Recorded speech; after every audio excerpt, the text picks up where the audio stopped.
Your morning news now. The trial of former Minneapolis police officer Derek Chauvin is underway with tight security and the National Guard standing by.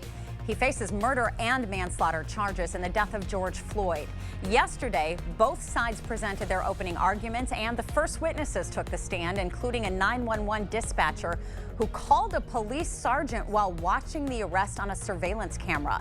If convicted of second-degree murder, Chauvin faces up to 40 years in prison.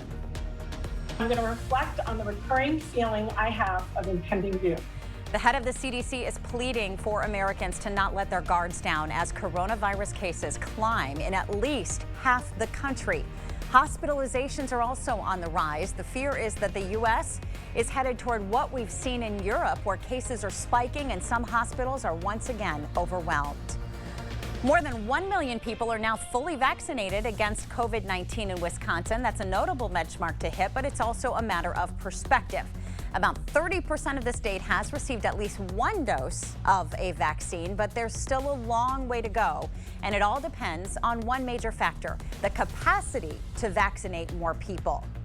Mayo Clinic Health System has around 2,000 COVID-19 vaccine appointments available this week thanks to an unexpected shipment of doses.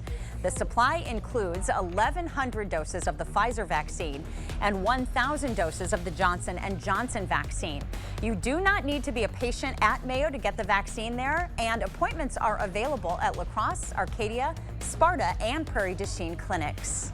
Well, after a windy and warm day yesterday, some big changes on the way for today. A couple of us are seeing a few raindrops, maybe even a few snowflakes this morning ahead of a cold front that is going to bring us some cooler air this afternoon. Temperatures are in the upper 40s to lower 50s this morning, but we're just going to see those temperatures drop as we head through the morning and into this afternoon. A rezoning request for the former Big Brothers Big Sisters building in La Crosse is being denied for a second time. The current owner of the building at the corner of 5th Avenue and Division Street wants to tear it down to build a multi-unit apartment building.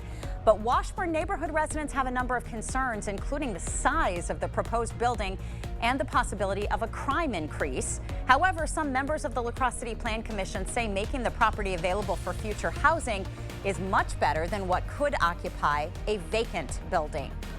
The Biden administration is extending a federal moratorium on evictions of tenants who have fallen behind on rent during the coronavirus pandemic. It was set to expire tomorrow, but is now extended through the end of June. Last month, President Biden extended a ban on housing foreclosures to June 30th to help homeowners struggling with payments.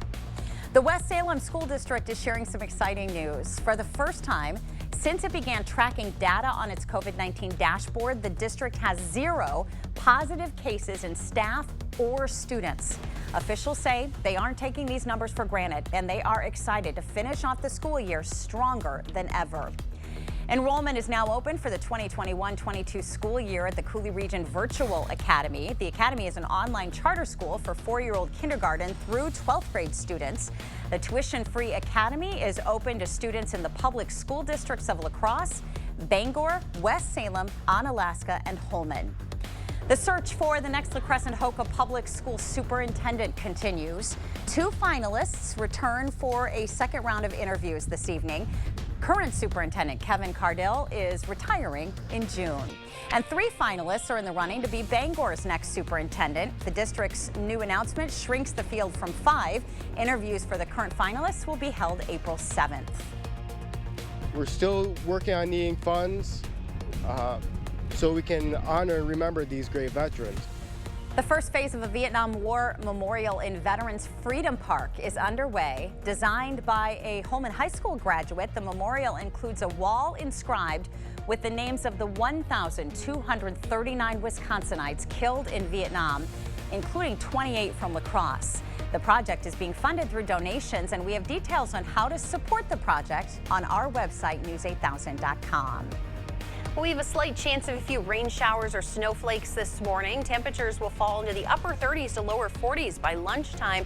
A couple degrees warmer this afternoon, 49 degrees. Those winds are breezy, though, as they shift out of the west-northwest, gusting to about 30 miles an hour. Now, we do see some clearing, but chilly temperatures. Tonight, lows will be in the 20s. Tomorrow, highs near 40 degrees, but it will feel colder throughout the day. Mid-40s on Thursday, and then a nice warm-up ahead for the holiday weekend. Upper 50s 50s on Friday, upper 60s to lower 70s for the Easter weekend. And then we've got a chance of rain come Sunday night and into Monday, but those temperatures remain well above average heading into next week. Hey, thank you so much for sharing your morning with us. We hope you have a great day. We're going to send you now to CBS This Morning. That's coming up after the break.